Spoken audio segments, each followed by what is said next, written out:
Hello, everyone. Thanks for listening to Psyche Design. My name is Meghan LeVota, and today I'm going to just be talking about whatever's on my mind, a lot of which has to do with me just reflecting on my growth over the years, where I'm at now. And you see, this podcast, Psyche Design, it's really all about trying to get us all to think about that natural transformational process that is happening, the individuation process, as Carl Jung refers to it as. And I really believe, if you didn't already know, that understanding your personality type and seeing how that pattern plays out in your life can be a really useful tool for understanding that process that's going on for you. So it is both understanding and mapping out how the psyche works, but it's also that lived experience of going through that process. How does it feel like to be you with that dominant function and that tension that you feel with your inferior and so on? So, really, I want in this podcast to be able to showcase that. And it's been a while since I've just spoken candidly to my audience, anyone who follows me or has been for a while, because really this year so far, I've been so focused on trying to make a lot of my ideas real and trying to put to words a lot of the things that I've been ruminating on for years. And so a lot of my content in 2021 has been kind of like, this is what I think of this topic. This is what I think of this topic. And so it's been a little bit different than the way that I used to show up on YouTube, which was a little bit more, whenever I had any sort of idea, I would just share it immediately so that we can have a discussion about it. And it's definitely been interesting because I kind of miss the connection and the freedom that I would feel whenever I would do that. But at the same time, I feel a lot more fulfilled being able to honor my thoughts and to see them through and to uh, try and put them into words and to try and prepare a little bit more for my videos. So I kind of wanted to just talk a little bit about where I'm at and kind of use ENFJ as an example, kind of highlight some things that I'm seeing. And then probably going to do another episode here soon about that transformational process, because it's something that I've hinted at a lot, but I don't know if I've really explained fully. Because, really, really, no matter what type you are, it's pretty inevitable that we're going to be bumping into things that are going to uh, trigger our natural default pattern. And then the choice kind of is ours when it comes to how we respond to that. But the thing is it's kind of a never ending thing where there's always going to be more shadows to integrate. There's always going to be more to learn and more to grow. And so you might feel like if you begin the journey of intentionally walking on that transformational path, you might start to notice that you are tripping over the same sort of thing over and over, and that you're getting in these cycles, and you might try and do things to shift out of it. And it might feel for a bit like that you have shifted out of it, only for it to come back again. And that's kind of how it goes, because it's a spiral. It's not a linear thing where there's not like this end destination where all of a sudden you've healed your inferior function and you're never going to feel that tension again. So what I've been thinking about a lot lately too is that the whole idea of developing your cognitive functions, there is no end goal. And I think it would be more beneficial if we can learn to enjoy the journey of being on that spiral and endlessly expanding, rather than trying to fix ourselves. So being on that spiral, it's like enjoying and appreciating yourself for your natural gifts, allowing those shadows and the revelations to sort of come up whenever you're hit with a new experience that conflicts with your original perspective, and kind of embracing that change, but also knowing deep down that you already are all of it.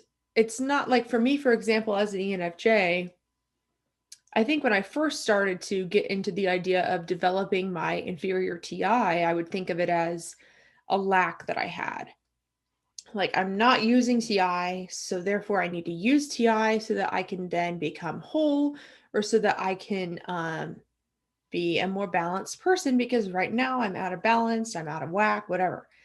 And the thing is that that type of thinking isn't fully the whole picture, because really developing those lower functions is the realization that it already exists within you. So whenever you are illuminating a shadow, it is like the realization of, oh, that already is me. I am that. I have that. I have access to that. It's just that I didn't realize I had access to it. So I think that, and I think I tweeted something about this too, where it's like so much of that developmental process of integrating certain functions is a process of letting go, because there's not really a rule book or anything that you have to do in order to get to an end result. So I think that it's the truth is kind of a marriage between the right and left brain, and yin and yang, or yang, sorry. It's a marriage between these things where this journey of our psyche, it includes the main components of how it all works, which is what a lot of people are talking about when they're talking about type. Like, what is this function? What is this function? What is the MBTI system like? What is socionics like? What is John Beebe's 8-function model like? That is, we're kind of talking about the lay of the land, the grid of what is a psyche and what does that look like? What are the rules and boundaries of it? But you are also a life that is moving through that grid, and there's a spiral pattern. Let me see if I can even pull this up.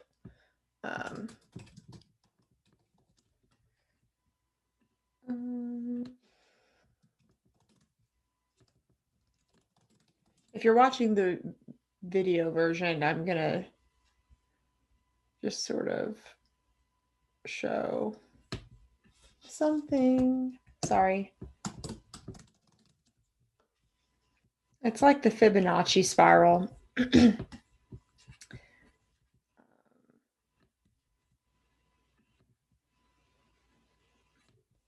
I just should have been more prepared for this.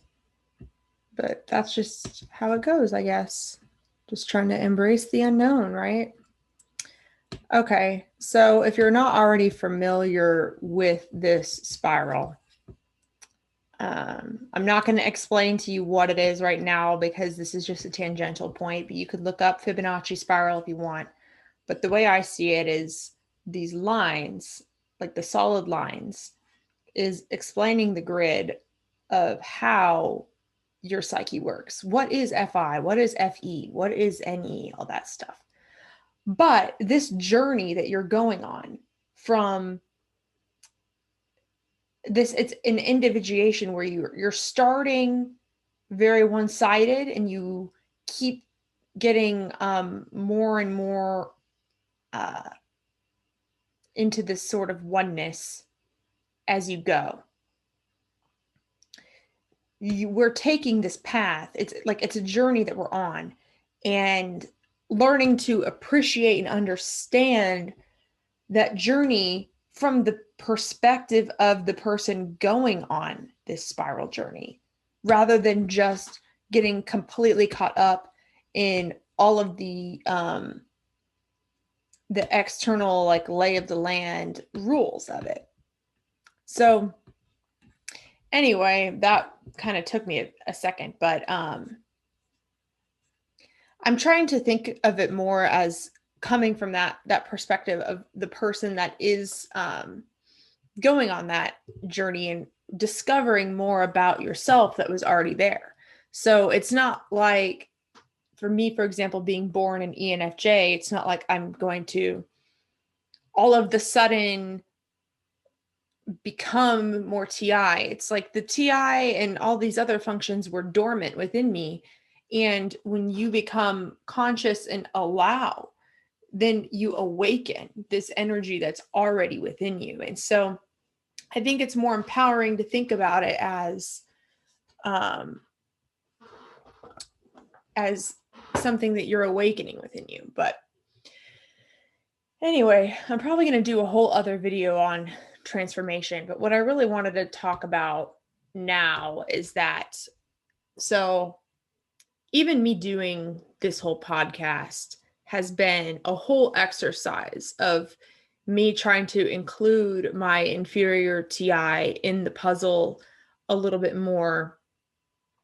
And part of what I'm like my reflections on being an ENFJ lately has been is that for me, inferior introverted thinking can be very, very doubtful.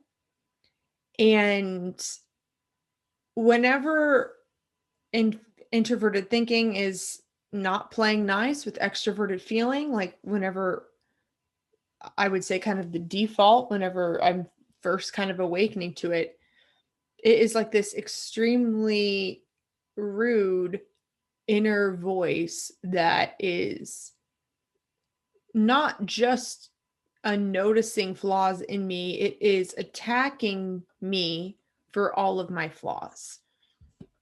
Where TI can be helping FE in a useful way, where they're working together and they're agreeing on the end goal, and TI is just refining and noticing areas for improvement.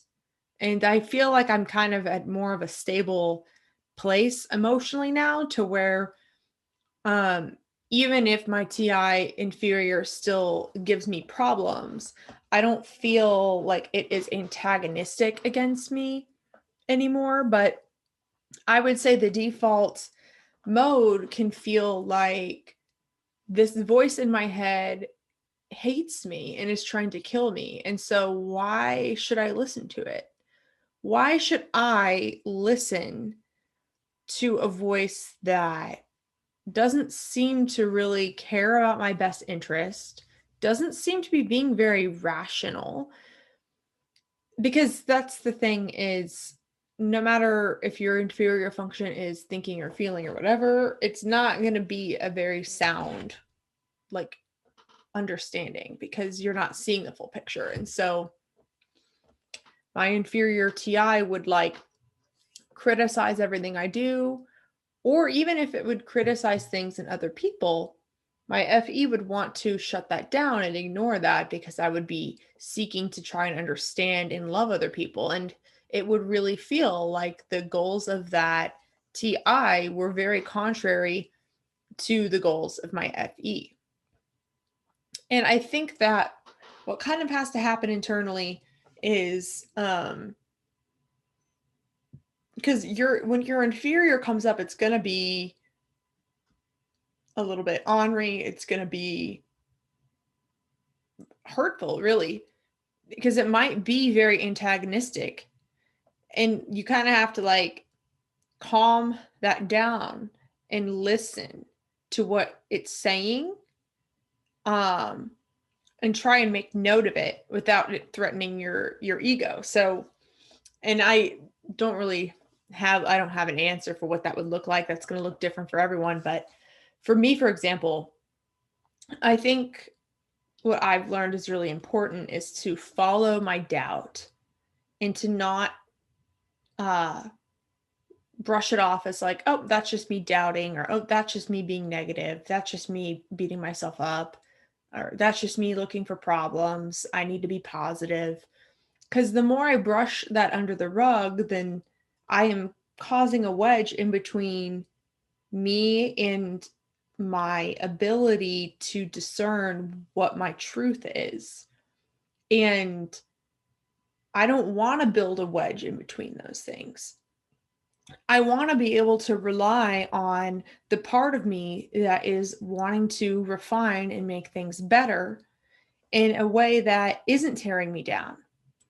And so the only kind of way it seems almost like you have to kind of start a conversation with yourself. And something that can maybe help is journaling, or even just writing out an imaginary conversation in between your dominant and your inferior, to where it's like, oh, okay, what is it you want to tell me, and kind of like listen, and then allow your dominant to kind of come back with like, well, like in my case, for example, like I can't think of a specific example, but if my TI was beating myself up for like the way I came off in a social situation, maybe it could say something that isn't fully true, but then like FE might say, well, I noticed that you're just saying that because you care about connection and you really value this person. Okay, I got it. Noted. Tell me what else you're noticing, I just have noticed, I've been working on this more and more, allowing myself to follow my doubt. And it's led to a lot of change in my life that is kind of overwhelming, in the sense that it's like a shifting of priorities. It's a shifting of how I want to spend my time. But it's been so amazing, because what I'm noticing with my inferior TI is that it TI naturally seeks to distinguish and notice these differences between things, because that's all a part of the process of refining to like understand a deeper truth. So for me, whether or not I'm aware of what I stand for, what my truth is, or any of that, I'm still operating on these core principles. Like I'm still going to have, like my TI is still going to have these principles that I'm operating on, whether or not I'm conscious of what those principles are. So I might be operating off of the idea that um, uh, everything I do is always going to push people away. So therefore, I'm going to do X, Y, and Z in order to avoid people pushing me away, or people pushing me away. So that could be something that my TI has concluded as true because I did not challenge it. And I'm going to be operating off of that conclusion unless I challenge it. So what I've really noticed is that a lot of times dominant extroverted feeling can want to smooth it over. It recognizes that what TI is saying isn't true, but as opposed to challenging that and coming up with a more true principle to rely on, then what FE dominance can do is just completely shove it under the rug so that it festers and you get even more of your insecurities mixed up with it. So then you're making decisions subconsciously, whether you know it or not, based on facts about you that are not true, or based on ways that you think the world works that doesn't actually make sense with how the world works. So part of that I see a lot with other ENFJs is this idea where we feel like we have to sacrifice certain aspects of ourselves in order to get what we want.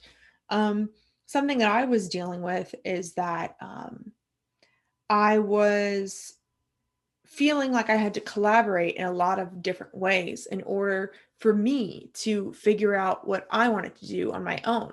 And I felt like I needed people and I needed help from others. And as much as I love working with others, I also can see how a lot of what I was doing was sort of avoiding me giving myself the time to sit and think with what it is that I really want and to like refine what that looks like for me. Because without including my TI in the picture, I'm not going to feel as fulfilled. So for me, at least, it's like I was doing a lot of things that were not making me feel fulfilled.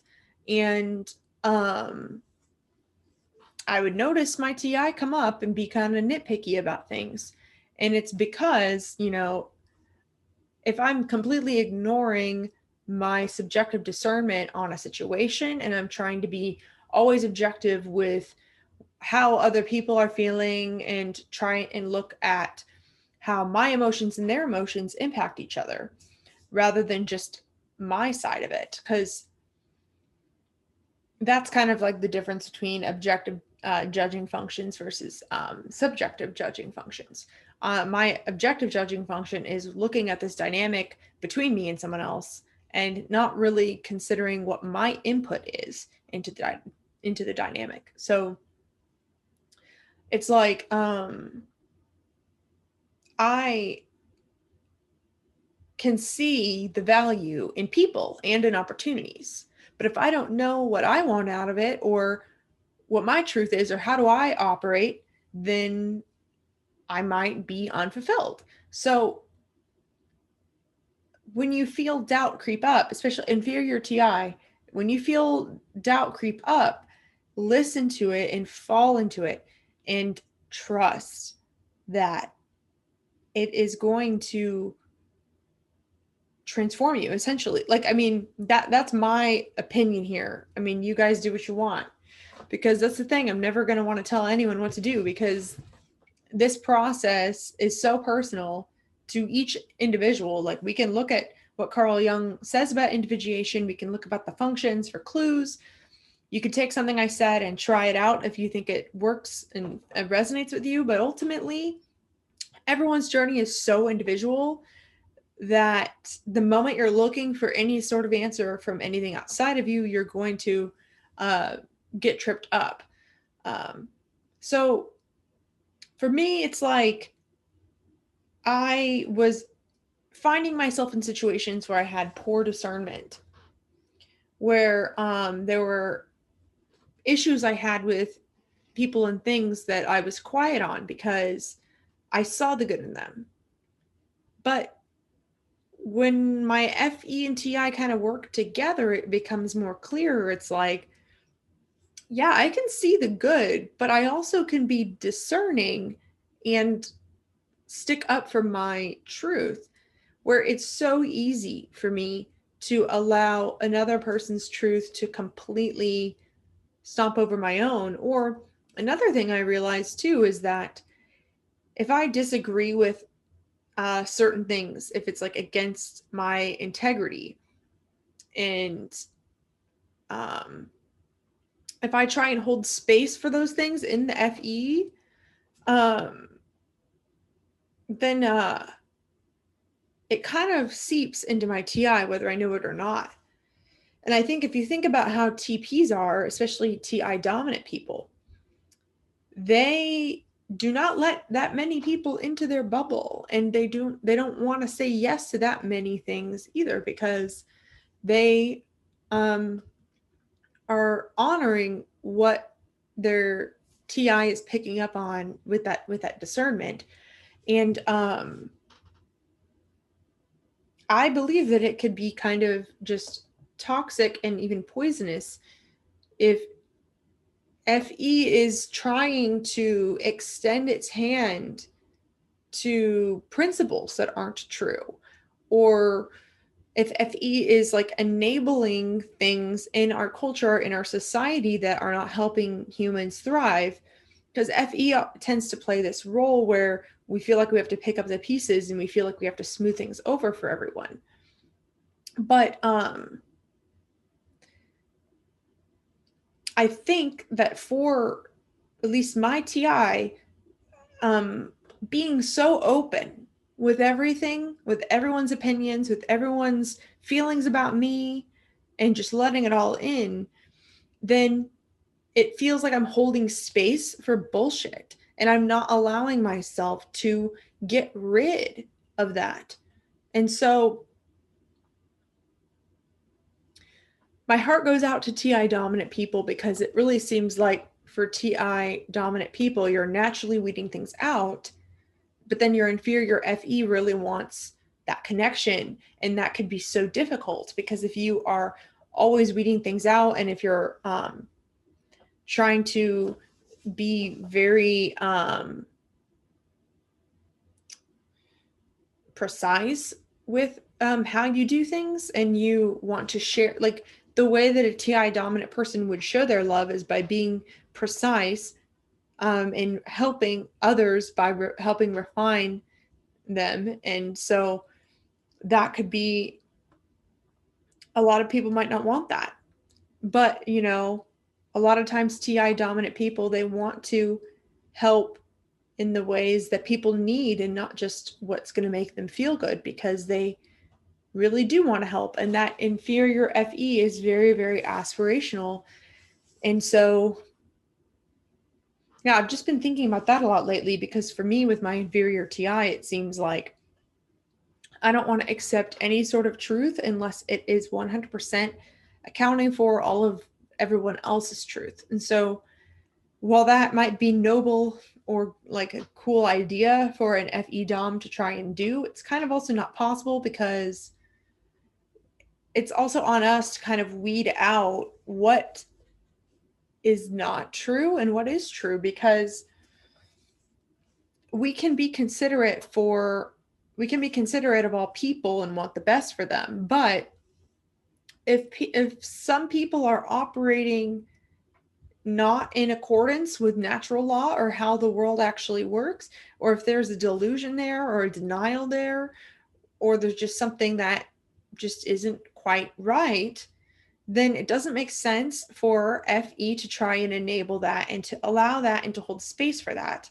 And there comes a time when TI needs to come in and set a boundary and say, no, that's not quite how it works, you know? And so that's really challenging for an ENFJ like me to do, is to kind of allow that TI to come up. But anyway, a lot of what I've been doing with this podcast so far has been me trying to refine my ideas and also figure out the more precise wording for how I want to explain it. So that's been really fun. And also just leaning on myself more. That's been really interesting. I feel like ever since I could remember, there's always been this sort of hole inside my heart where I've been craving like connection and just intimacy with people. And that has been like the strongest driving force for me. And there's been so many times in which I would attempt that, put myself out there completely, and then I wouldn't feel fulfilled by a lot of the effort that I was putting out there. And I'm starting to realize that um, if I monitor more the sort of effort I put out and also what I'm getting back, then it can lead me to more fulfillment from the things that I do. So what's kind of a paradox here is that extroverted feeling doesn't like to think about relationships in a transactional way, because it's like there's such a core belief with FE that like the sum of two things is greater than its individual parts. And so with FE, at its core, like at our best, what we're wanting to do is just completely listen to our hearts and give without thinking about what we're going to get. And there's this idea that if you give, then eventually you're going to get something back. And you kind of just have to trust the process, that sometimes you have to be the one to give first, and that you can't be sitting over here monitoring what you're getting back all the time, because that could prevent the flow of energy. And so and it can help create trust along the way if you're the first one to give in that way. But what I'm also realizing is that a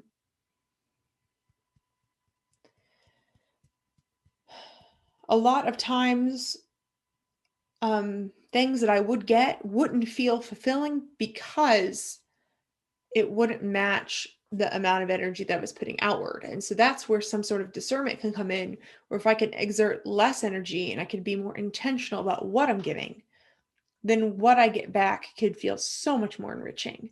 So, for example, whenever I was making more YouTube videos that were more off the cuff, um, or even like right now, like I'm speaking off the cuff, but I'm talking about things that I've been thinking about for days rather than just telling you the first thing that came up into my mind without having a chance to think about it and process before sharing. Like what I'm realizing is that whenever I was just sort of putting things out into the FE immediately, then I was putting so much work and so much effort out that I would get lots of really nice comments, but I also would get some not so great comments.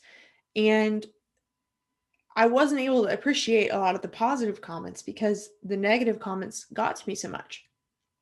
And it was because of all of the effort that I was putting in, and then compared to what I was getting, it didn't make sense. It was hard for me to see and to appreciate. And whenever I'm more intentional and don't and I'm sticking by my actions more and trusting my discernment more, then what happens is maybe I get less back, but it feels more real and more enriching. I feel like with the Psyche Design podcast so far, it's gotten less reach than some of my other stuff, but like every single comment like means so much to me. And just I feel happy that I did the video, whether or not anyone watched it. And that's where I think that sometimes with the introverted judging functions, both FI and TI, there could be kind of like this intrinsic value there, where it's not just looking at the what you're going to get from it. And that's what's kind of confusing about FE is that while we don't like to think about relationships transactionally, we are focused on giving. And then we're focused on what we get back, but not directly from the person. So it feels like I'm going to just make a theme. I'm just going to make it a rule that I'm going to engage in everyone in this way. And then I'm going to just sort of wait for what I get back, what the universe is going to throw at me. And so, at least for me, it's never felt like, oh, I did this to this one person and I expect this one person to give it back to me, because that seems not very human, to be honest. I mean, I understand some people could think that way, but like that just is too foreign for me. But I think that it's like FE also is tracking the sort of emotional response that is coming back to you and like understanding in real time the flow of emotions and how that shifts. And it's like, so being in that realm, I think that what could happen sometimes for FE DOMs is that you can feel kind of addicted to this chase or the high you get in certain moments when you feel really appreciated, rather than building something that you're going to be really proud of and that you're going to feel fulfilled by, that is actually using your skills. Because with FE dominance, what we have to realize, or at least what I'm realizing with myself, is that my skills lie far beyond just being a person that can lend an ear or lend a hand or be open and accessible. I have unique skills to me that have nothing to do with me being an ENFJ. And I think I used to think of it as like, well, my main skills are providing this space and providing a conversation and bringing people together. And sure, that's great. But what am I going to contribute to that group? What is unique to me? I'm more than just someone that can provide a space. And that's what I think my inferior TI understanding is that it's like I have something very specific to me that to no one else has that I can offer. And that's true for everyone. But I think that, for dominant FE people, we tend to be so focused on bringing everyone together so that they can share their unique strengths. We might not know what ours are, and we might reduce our strengths only to being the container for everyone else. And we're more than a container. I'm sure INFJs and ISFJs can relate to this somewhat as well. It's like, I think it's hard to listen to that inner critic of the inferior TI, because that voice is so rude and mean and like so against us. But we have to somehow move past it if we ever want to build a real conversation with our inner critic and to allow that inner critic to refine us to be better people and to make friends with it so that we're not afraid. And so that's another thing I've noticed is like, I don't get as many hate comments or disagreements as I used to. And I think that was because before I would throw things out there and not think about how precise I need my words to be. And so things that I would say wouldn't come off as I intended. And then whenever I would try and backtrack on it, it wouldn't fully make sense to the other person because it might seem like I was just, I don't know, like, I mean, I was kind of thinking in real time, trying to put words to what I mean. And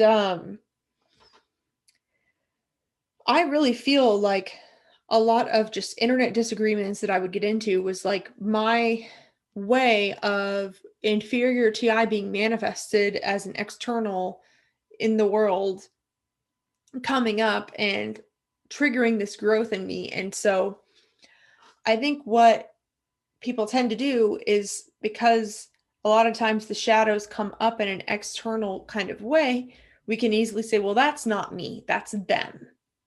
Because my FE is seeing, well, the way that they're speaking to me is rude and they're not showing me love. And so that's clearly their problem. And like, yeah, it is to some extent, but what is this situation teaching me about me? That's kind of my mindset that I am trying to have toward things, is like, what is this external event showing me about what could be integrated within me? And a lot of times what it is for me is all of these inferior TI moments kind of coming up, and it's like all these external events that were poking at my TI was just trying to get me to tune in there more. And it's not even that before my thinking was so bad that I needed it to be challenged so that I can improve my thinking. I see it more as there was such a vulnerability around the thinking that my journey sort of required me to awaken to that area and to that vulnerability so that I can transform and include it more in my experience. Where I guess what I think is that everyone's inferior function has this vulnerability attached to it. It's not necessarily that we are attracting these situations because we are inherently bad at that thing. Like in these moments where I was attracting a lot of critique, I was frustrated because I was like, I have thought this through. Why isn't it coming together? Why is my thinking not being clear?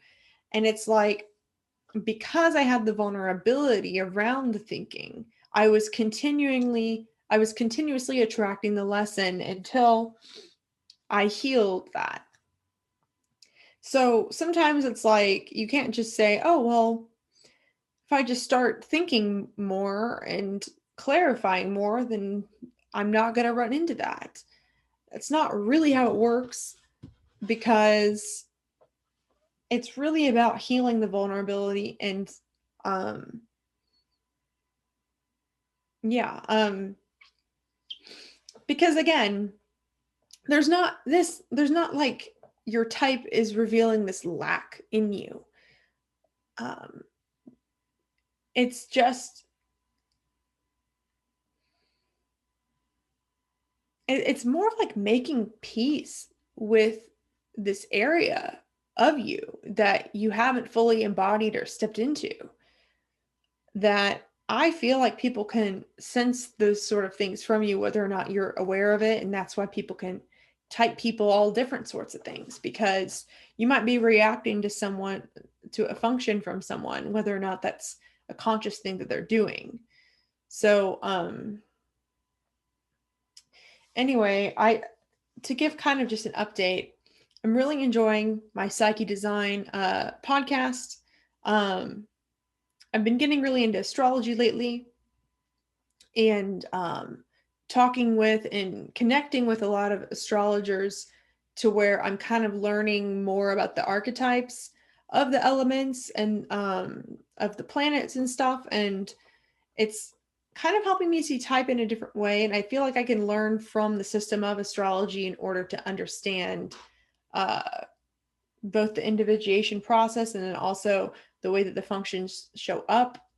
Like you can learn a lot about feeling and how that operates by looking at what is water, for example, in astrology. So my mind's been kind of spread all over. I've also been reading more just like other philosophers that aren't young, um, and trying to really understand like what is it that I want to do with this type stuff.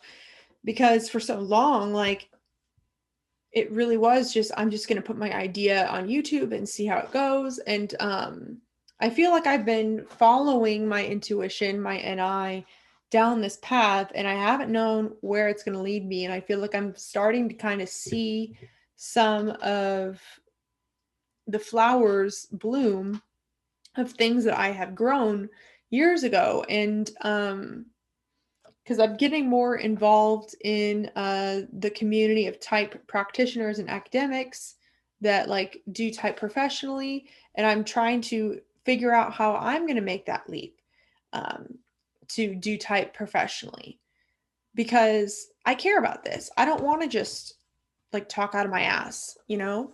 I want to include the greatest thinkers about this stuff and be inspired by them. And I want to carry this conversation along into the 21st century. And like I had recently gone to, and I'll post the links below because they're all really, really good videos. I recently went to this symposium that was all about bridging the gap between academia and psychological type. And there were a bunch of experts that were presenting on type and why is there's this gap between academia and type. And all those videos are free on YouTube, so I'm going to post the link in the description. But I've been thinking a lot of like, what kind of gaps do I want to bridge, and what is it that I want to do with this? Because you know, I don't just want to become a YouTuber. Like there was a period where it was like I hated my job. I was on the internet all the time. People were asking me for advice about type, and I just felt like I don't know how I'm going to continue. I was like, I don't know how I'm going to manage my schedule in my life to where I'm going to figure out how I'm going to continue doing type and also set some boundaries, because I really needed to stop giving away free advice so often, and I needed to kind of reel things in. And like there's just such a trend these days of people trying to be influencers and just like young people just monetizing themselves. And like I think some of that's good, some of that's bad. It could be good if people are being true to themselves and authentic, and I don't regret anything that I've done, but I also just feel like I don't want to um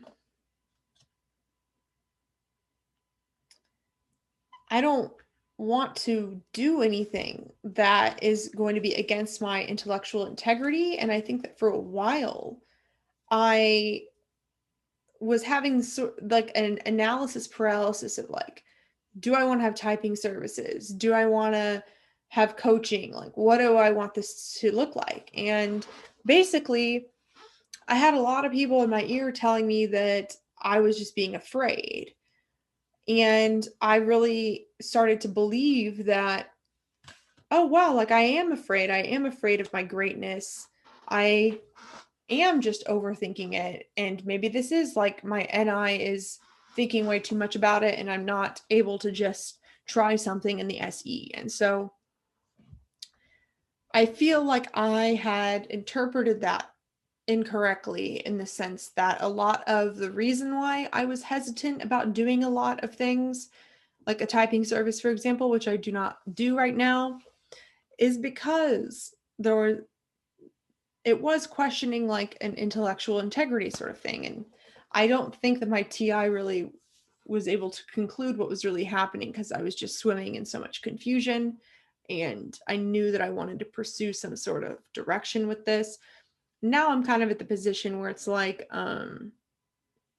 being certified as a type practitioner with Linda Behrens. And I'm not just learning the cognitive functions, I'm also learning essential motivators like the four temperaments and also the interaction styles. So I've been really busy with that. And I am going to be able to do type sessions eventually, like whenever I get certified in it.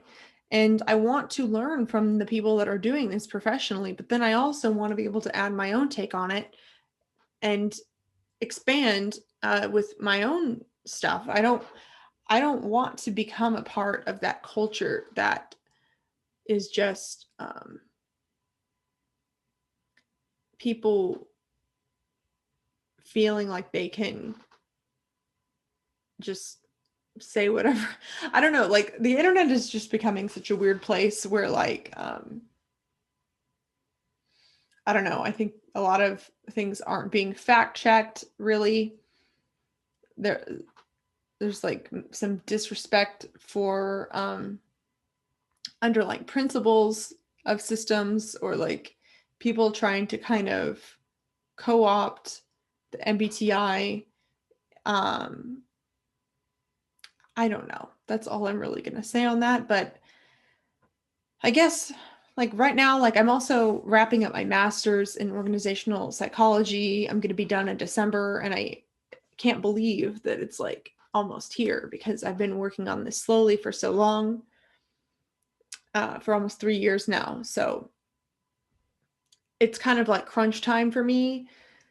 And I'm kind of in this phase where I'm thinking about maybe doing consulting and organizational development for companies that might want to use Jungian thought or type, because I'll also have to do a whole other video on like cultural issues that I'm seeing right now, because really what's really inspiring me to continue going into type and wanting to do this is because, especially after the pandemic and this whole aftermath, like there's so much fragmentation and crazy shit happening, where like I feel like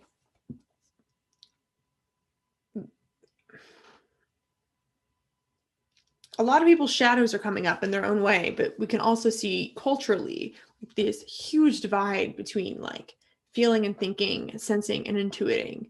And I feel like we're just so polarized and divided in a way where even within groups, like even within like a liberal versus conservative, like there's so much division even between there. So everything is polarized and divided. And I think if we can lean kind of into this uncertainty and see it all as like a learning experience, and try and see if we can integrate these different things within our perspective, I think type can kind of help with that, because I guess I just think that there's a lot of arguments that people are having where they aren't even talking to each other, you know, like people are just talking right over each other. And I feel like we're going to continue to have these conflicts until we can understand the root of why people aren't understanding each other. And also, as us as individuals, I'm learning to have a more integrated perspective on what we're seeing and not just seeing the world through our own lens of our personality type. So yeah, I'm kind of just in this mode where it's like thinking about the type of external consulting I would want to do. I like my job right now. I'm working at a nonprofit and I get to work remotely, but also kind of just thinking, do I want to open up my books? Do I want to do coaching? Do I want to do workshops? Do I want to write? I'm probably going to start a newsletter, like an email newsletter. That's an idea that keeps coming to me. But then also, I just want to share too something I am doing that I really enjoy. If you would like to join me, Psyche Design membership group. It's link in my Patreon below, June 24th. So this coming Thursday, if you're watching this now, is the next one at 6:30 Central Time. We're going to be talking about responsibility and how we kind of naturally take responsible for certain areas of our life based on our type, and maybe we take on too much responsibility for certain things, but might lack a responsibility in other areas. So really what I like about this group is just having a dedicated time to discuss with each other what our type pattern, like about different type patterns and what's kind of coming up for us. And I just have breakout rooms and just kind of want to have a time to really get to know each other and just have that candid conversation about what's going on in our psyche. But and then also with that Patreon group, I do like a monthly Q&A video. So I used to do live stream Q&As, but really what I would prefer is the way I'm doing it on my Patreon now is that you can ask me as many questions as you want. Just get it to me by the end of the month, and there's going to be a video where I just will answer all those questions. And it could be personal questions, or it could be like, can you explain your view on what sensing is, or something. Like, it could be very vague, or it could be very much like, so-and-so didn't text me back. What does this mean? So yeah, I really like answering those sort of personal questions, but right now I don't really see myself having the time to like have a lot of consulting options right now. So hopefully that can kind of fit that or meet that need for anyone that's interested right now. But yeah, I just feel like this year has been weird because what I was going to say earlier is like that sort of sense of fulfillment that can come from like honoring my TI. It seems like putting the work and putting my money where my mouth is, and like that sort of self-discipline and being okay with weeding things out. It feels like more of a sense of peace, where what I was going to be explaining earlier is that like ever since I could remember, I had this sort of like hole in my heart where I was always craving, this sort of connection with people. And I feel like I was thinking of it as I kept having to do more, or maybe I needed to meet the right people or do the right thing in order to find that. And I've found that actually weeding people out and being picky about things is actually giving me more of that feeling that I wanted, which is very interesting because that's kind of reversed from what I might expect. Because it's just a stronger sense of self-trust, and it's a stronger feeling that I'm going to take care of myself. And I think that that's not only hard for ENFJs, but it can be hard for Enneagram 2s as well. So I just feel it's an interesting feeling of like trudging along, doing my work, enjoying living with my girlfriend, meeting lots of cool people online, trying to just get my shit together and enjoying that. not trying to do too much at once, being okay saying no to things. Because, another thing I've realized is like I value connecting with people so much. And the thing is that I, in the past too, have been wanting to be connected with a lot of people, but then being bad at responding to certain people that I was less close with. And so I think that it could maybe make me come off fake or flighty or whatever. And being more discerning about who I want to invest in what way. And also being aware in the moment of my energy levels, which I think also is kind of like integrating some SE sort of stuff in there. If I can be more aware of my energy levels up front, then I can explain that to someone, and it's going to be better in the long run than me pretending like I have the energy to be there for them and then to slowly fade away. So,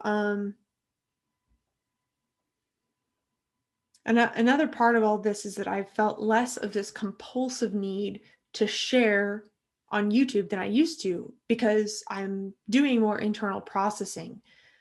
And so it's funny, I was even putting off this video because I didn't know if I was going to have anything to say, and I didn't know if when I opened my mouth that things were going to come out. But surprisingly, I've said a lot. So it's just interesting because I feel like there's less of a need associated, or maybe less of a validation that I'm craving, to where I don't have the same sort of like burst of needing to share that I used to. Which is interesting because I'm just trying to get in the flow of making sure that I'm doing at least one of these episodes a week. And I know I was off for a couple weeks, but hey, it's Mercury retrograde, so you got to do what you got to do.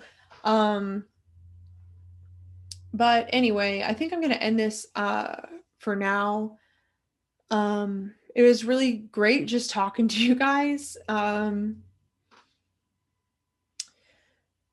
Yeah, I keep another thing is I just keep getting stuck in my NI, trying to envision what this podcast is going to be and what my intention of it is, which I think is kind of getting me stuck too, because there's so much I could talk about. And I have a whole running list of ideas and people I want to interview and all that sort of stuff. And I feel like, so I kind of took a break from YouTube last fall, 2020. I was kind of on like a hiatus. And then when I kind of came back and did this podcast, I felt like a brand new person. And I wanted to like make sure that everything I was doing really fit who I am, because a lot of the older videos, I don't feel like I relate to that person very much. I love that person. It's still younger me, but I do not feel the same as whenever I first started YouTube. I mean, I was like, I think 22. Well, really, my first video, I was like 21 at least. I mean, I'm going to be 27 next month. So I don't know. Like, and I feel completely aged just going through like the last year and being an actual adult the entire time. Like that's just strange to me. Like, I feel like honestly after last year, I feel more like an adult than I ever have, because it's sort of like I have to weather this uncertainty and this insecurity just like everyone else does. No, there's no one I can go to for answers. I have to take care of myself. I have to pay my bills. I have to worry about all this shit and care about my health and all of that. And there's no one that is going to do that for me. And just simply existing through the last year has just sort of made me feel more self-reliant and understand I don't know, it's made me feel more like an adult, I guess. But my point is like I really kind of wanted to like step into like what I felt was a more true version of me and not just a habit. And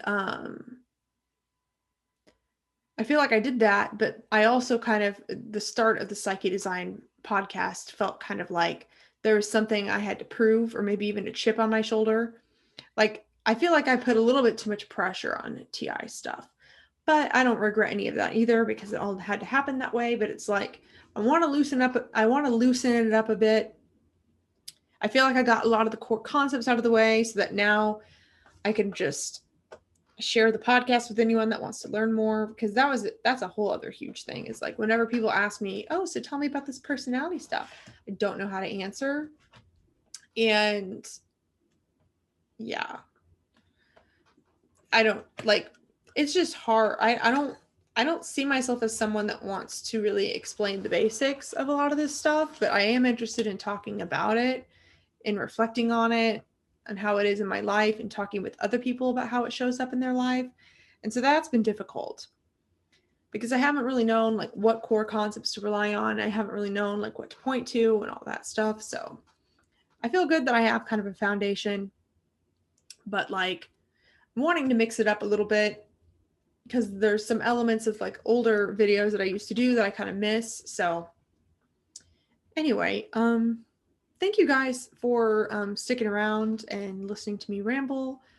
If there's anything that you want to talk about or want me to discuss more, please leave a comment and let me know. Also, how are you doing?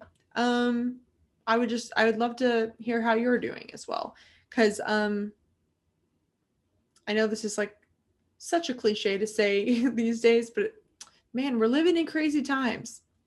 It's true, we're really living in crazy times. And so I hope that you are being kind to yourself, because I'm sure there's a lot coming up, I'm sure there's your inferior function, whatever it is really feeling it. So anyway, take care, and thank you for listening. We may be walking the path of individuation independently, but that doesn't mean that you're alone. While your journey is unique, we're all going through the same process along our own parallel paths. If you're craving deeper conversation about how your personality type pattern is unfolding, join us for monthly type discussions.